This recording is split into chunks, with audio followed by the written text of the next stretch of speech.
Shalom saudaraku, bagaimana kabarnya Anda hari ini? Kembali kita bertemu pada kesempatan ini dan saya selalu berharap Anda semua tetap bersukacita dan penuh semangat dalam menjalani hidup dalam penyertaan Tuhan. Tuhan menghendaki apapun kondisi saudara sekarang ini, tetaplah mengucap syukur dalam sukacita. Karena damai sejahtera Tuhan senantiasa tercurah melimpah dalam hidup kita semua.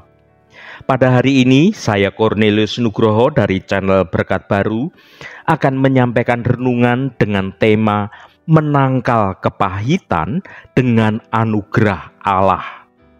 Tetapi sebelum kita mendengar firman Tuhan hari ini, mari kita berdoa terlebih dahulu. Bapa yang sungguh baik, Engkau Allah yang pemurah dan penuh kasih sayang. Engkau Allah Bapa yang kami puji dan kami sembah dalam nama Tuhan Yesus Kristus.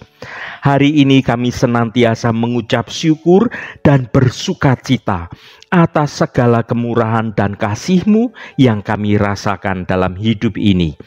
Terima kasih untuk segala anugerah kasih-Mu dan perlindungan yang sudah Engkau berikan pada kami. Terima kasih juga untuk berkat yang tercurah untuk kami nikmati pada hari ini. Bapa, pada saat ini kami mau mendengarkan sabda kebenaran firman-Mu. Mari Tuhan, berbicaralah dan kami siap untuk mendengarkannya. Jamah hati kami agar kami boleh mengetahui rahasia kebenaran firman-Mu. Roh Kudus akan menolong dan memampukan kami untuk kami bisa mengerti dengan pengertian yang baru akan kebenaran firman-Mu. Dalam nama Tuhan Yesus Kristus kami berdoa. Haleluya. Amin. Saudaraku yang dikasihi Tuhan Yesus Kristus, biji pohon mahoni rasanya sangat pahit, tetapi bisa untuk obat nyamuk. Cara membuatnya mudah, saudaraku. Biji mahoni itu dijemur, lalu digerus menjadi bubuk. Bubuk itu dibungkus kantong kain dan dimasukkan ke bak air. Bak air itu pun akan terbebas dari jentik nyamuk. Biji mahoni yang pahit itu ada gunanya. Namun, jika kita menyimpan kepahitan dalam hati, banyak masalah akan muncul dalam hidup kita. Firman Tuhan memerintahkan kita untuk membuang segala kepahitan, kegeraman, kemarahan, pertikaian, fitnah, dan segala kejahatan dari hidup kita. Kita pun hendaknya jangan menjauhkan diri dari kasih karunia Allah agar tidak tumbuh akar yang pahit dalam diri kita. Mari kita baca Ibrani 12 ayat 15. Jagalah supaya jangan ada seorang pun menjauhkan diri dari kasih karunia Allah, agar jangan tumbuh akar yang pahit yang menimbulkan kerusuhan dan yang mencemarkan banyak orang. Saudaraku, ayat ini memberikan peringatan keras tentang bahaya menjauhkan diri dari kasih karunia Allah. Artinya, ketika kita jauh dari Allah, hidup kita sedang dalam bahaya.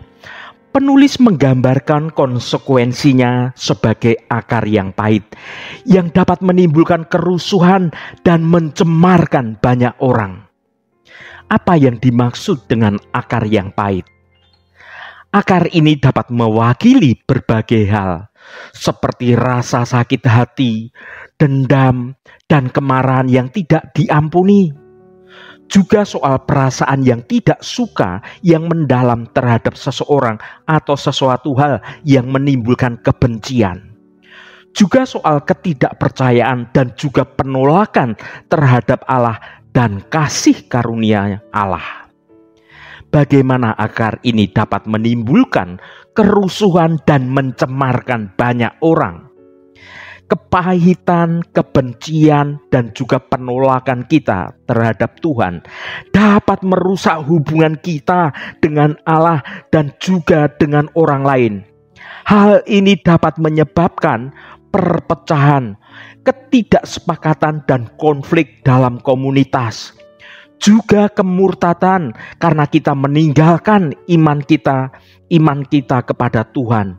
Juga dapat menyebabkan kita berbuat dosa, perilaku yang tidak sesuai dengan kehendak Allah. Bagaimana kita dapat menjaga diri dari akar yang pahit ini, saudaraku? Tetaplah dekat dengan Allah, berdoa, membaca Alkitab, dan beribadah secara teratur. Kemudian kita bisa mengampuni orang lain yang bersalah pada kita, lepaskan rasa sakit hati, dan juga hilangkan perasaan dendam terhadap sesamamu. Kemudian kita juga dapat bersyukur. Fokuslah pada hal-hal yang baik yang sudah terjadi dalam hidupmu. Bersikaplah positif, percayalah pada kasih karunia Allah dan juga janji-janji Tuhan akan hidup kita ini. Mengapa seseorang bisa mengalami kepahitan dalam hidupnya? Salah satu penyebabnya kenapa kepahitan bisa terjadi dalam hidup seseorang karena tidak mau membereskan masalah yang terjadi. Contohnya, si B bertengkar dengan si A, tetapi tak kunjung membereskannya. Si B dan si A tidak mau membereskannya. Mereka menyimpan pertengkaran itu dalam hatinya. Mereka malah saling mendiamkan. Dan mereka selalu menyikapi secara negatif segala tindakan dan perkataan dari yang lainnya. Inilah sumber akar kepahitan dalam hidupmu. Saudaraku yang diberkati Tuhan, kepahitan adalah perasaan sakit hati yang mendalam dan berkepanjangan akibat dari pengalaman yang tidak menyenangkan yang terjadi dalam hidup seseorang. Dalam konteks kekristenan, kepahitan itu dapat muncul karena berbagai alasan. Seperti yang pertama, pengalaman traumatis.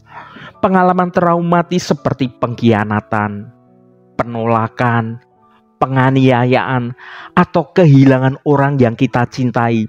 Hal ini dapat meninggalkan luka yang dalam dan memicu kepahitan dalam hidup seseorang. Yang kedua, rasa sakit yang tidak terobati.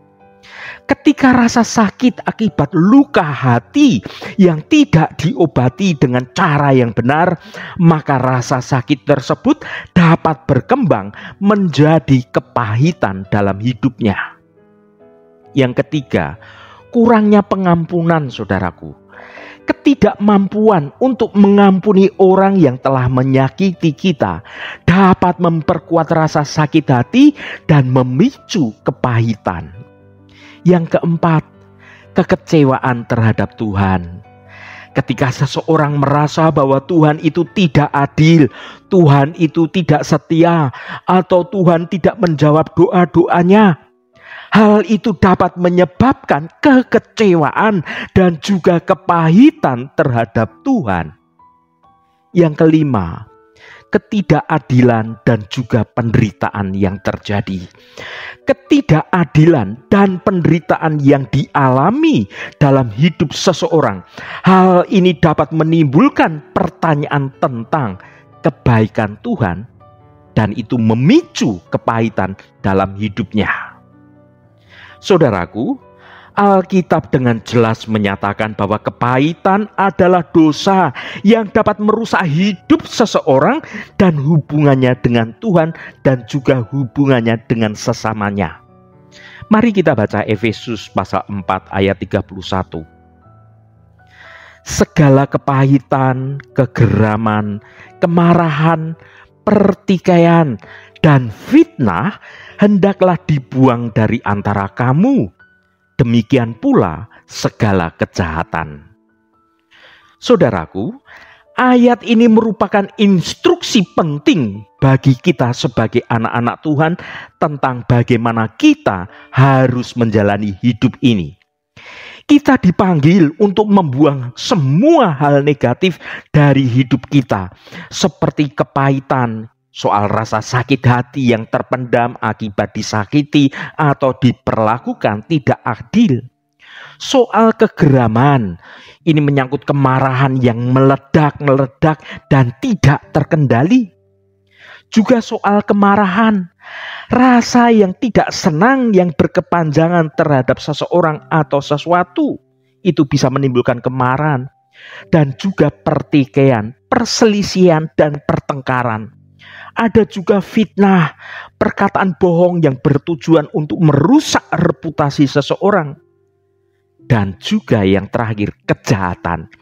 Segala bentuk perbuatan yang bertentangan dengan hukum Allah. Mengapa kita harus membuang semua hal negatif itu? Yang pertama, hal-hal negatif ini merusak hubungan kita dengan Allah dan juga dengan orang lain. Ketika kita menyimpan kepahitan dan kemarahan dalam hidup kita, kita menjadi terikat pada dosa dan tidak dapat mendalami kasih Allah yang penuh dalam hidup kita. Yang kedua, hal-hal negatif ini membuat kita menjadi orang yang tidak menyenangkan dan sulit untuk diajak bersama-sama. Orang-orang yang selalu marah dan suka bertengkar, hal itu tidak disukai oleh orang lain. Kita akan tidak bisa bekerja sama, tidak bisa bergaul dengan nyaman dengan orang-orang lain. Karena orang lain itu tidak suka akan kemarahan kita, akan hal-hal negatif yang sering keluar dari hidup kita. Yang ketiga, hal-hal negatif ini dapat menyebabkan masalah kesehatan yang serius. Stres dan kemarahan dapat meningkatkan risiko penyakit jantung, tekanan darah tinggi, dan juga depresi dalam hidupnya. Berikut ini beberapa cara untuk mengatasi kepahitan. Yang pertama, mengakui dan menerima rasa sakit. Mengakui dan menerima rasa sakit yang Anda alami adalah langkah pertama untuk bisa menyembuhkan luka hati kita. Yang kedua, memilih untuk mengampuni. Mengampuni bukan berarti kita melupakan apa yang telah terjadi, saudaraku. Tetapi mengampuni itu kita melepaskan diri dari rasa sakit dan juga dari rasa dendam. Yang ketiga, mencari pertolongan Tuhan. Tuhan menawarkan kasih karunia dan pengampunan yang dapat menyembuhkan luka hati dan melepaskan Anda dari segala macam kepahitan. Seakut apapun lukamu maupun kepahitan yang ada dalam hidupmu, Tuhan sangat mampu untuk menyembuhkan luka hati. Yang menjadi persoalan, maukah engkau luka hatimu disembuhkan oleh Tuhan? Karena banyak orang, dia lebih suka menyimpan luka hati dalam hidupnya daripada dia melepaskan pengampunan dan menyerahkan luka hatinya pada Tuhan. Yang keempat, berbicaralah dengan orang yang Anda anggap rohaninya lebih tinggi dari saudara. Misalnya pendeta atau penasihat rohani yang ada di gereja. Berbicara dengan orang yang Anda percayai dapat membantu Anda memproses emosi dan menemukan cara untuk mengatasi kepahitanmu. Yang terakhir, yang kelima, memilih untuk hidup dalam kasih. Fokuslah pada kasih Tuhan.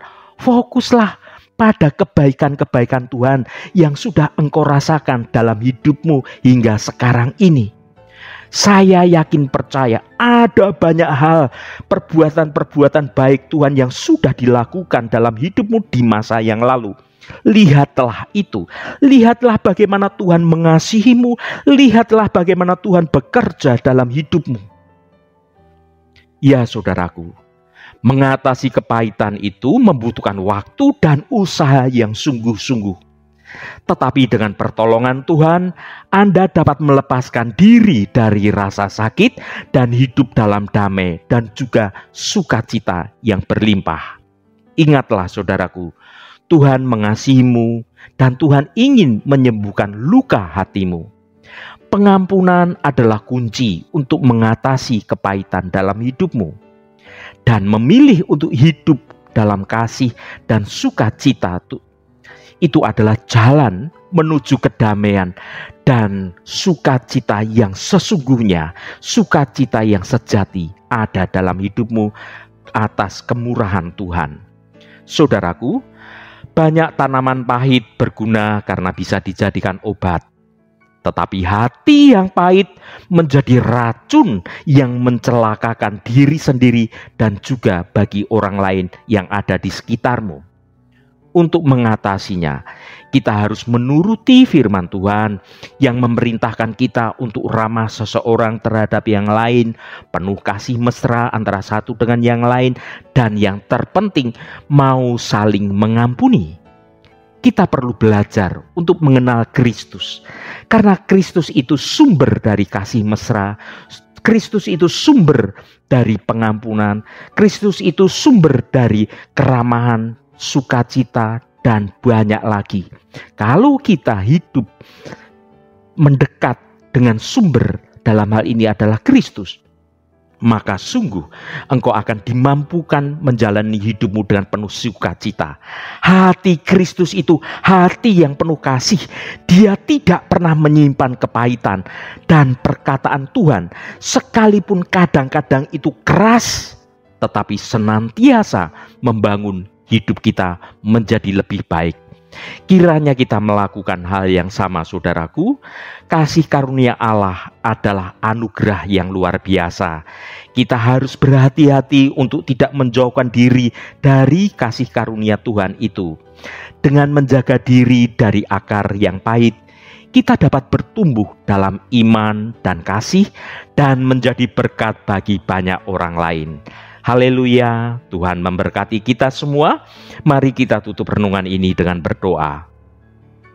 Bapa yang kekal dan penuh kasih, kami datang padamu hari ini dengan merenungkan firman-Mu tentang kasih karunia-Mu yang akan menangkal tumbuhnya akar kepahitan dalam hidup kami. Ya Bapa, kami mengakui bahwa kami seringkali menjauh dari kasih karunia-Mu itu. Kami tergoda oleh dosa dan juga hawa nafsu dunia, dan kami membiarkan kepahitan dan kekecewaan tumbuh di dalam hati kami. Tuhan, kepahitan ini membawa kerusuhan dan mencemarkan bukan hanya diri kami sendiri, tetapi juga orang-orang yang ada di sekitar kami. Kami mohon ampun atas dosa-dosa kami dan atas kepahitan yang telah kami pelihara dalam hati kami. Kami ingin hidup dalam kasih karunia-Mu yang berlimpah. Tuhan Yesus, Engkau telah datang ke dunia ini untuk menghapus dosa dan memberikan hidup yang kekal bagi kami. Engkau telah menanggung semua kepahitan dan juga penderitaan kami di atas kayu salib. Sungguh kami bersyukur atas kasih-Mu yang besar dan pengorbanan-Mu yang sempurna itu. Roh Kudus, tolong pimpin kami untuk hidup dalam kasih karunia Allah. Bantulah kami untuk mengampuni orang lain dan melepaskan kepahitan dari hati kami. Berikan kami kekuatan untuk melawan dosa dan juga hawa nafsu, dan tuntun kami untuk hidup dalam damai dan sukacita. Kami ingin hidup sebagai umat-Mu yang kudus dan penuh kasih. Tuhan Allah Bapa kami, berkati mereka yang saat ini selalu setia mencari hadirat Tuhan melalui renungan hari ini. Apapun pergumulan dan persoalan dari saudara-saudara kami, pada kesempatan ini kami percaya dengan segenap iman kami, di dalam nama Yesus ada jalan keluar. Yang mengalami masalah dalam hal keuangan, soal sakit penyakit, yang mengalami masalah dalam pekerjaan, apapun masalahnya, Tuhan turut bekerja mendatangkan kebaikan. Berkati mereka yang hari ini sedang berulang tahun Tuhan. Engkau tambahkan 1 tahun lagi. Terima kasih buat anugerah-Mu, umur panjang di tangan kanan, dan kekayaan serta hormat di tangan kiri.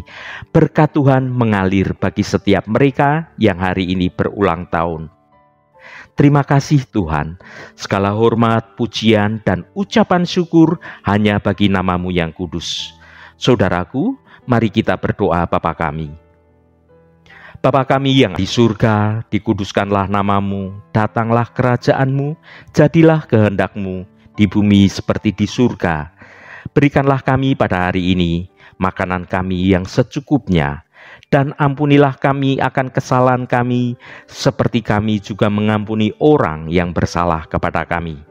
Dan janganlah membawa kami ke dalam pencobaan, tetapi lepaskanlah kami daripada yang jahat. Karena Engkaulah yang empunya kerajaan dan kuasa dan kemuliaan sampai selama-lamanya. Amin. Saudaraku, bukalah hatimu dan tengadahkan tanganmu. Terimalah berkat Tuhan. Tuhan memberkati engkau dan melindungi engkau. Tuhan menyinari engkau dengan wajah-Nya dan memberikan kasih karunia. Tuhan menghadapkan wajah-Nya kepadamu dan memberikan damai sejahtera. Berkat anugerah dari Bapa Surgawi, cinta kasih karunia dari Tuhan Yesus Kristus, dalam persekutuan dan penghiburan Roh Kudus menyertai kita semua sekarang ini dan sampai selama-lamanya. Dalam berkat Tuhan Yesus Kristus, haleluya, amin. Puji Tuhan, saudaraku semua, saya percaya firman Tuhan hari ini sudah menjadi berkat yang akan menuntun hidup kita semua. Roh Kudus senantiasa menolongmu dan menuntunmu hidup dalam jalan kebenaran Tuhan. Haleluya. Saudaraku, saya sangat senang sekali jika Anda berkenan memberikan komentar pada konten video ini dan bagikan renungan ini pada teman dan sahabat Anda, agar mereka diberkati juga melalui renungan ini. Sampai bertemu kembali saudaraku. Shalom, Tuhan memberkati.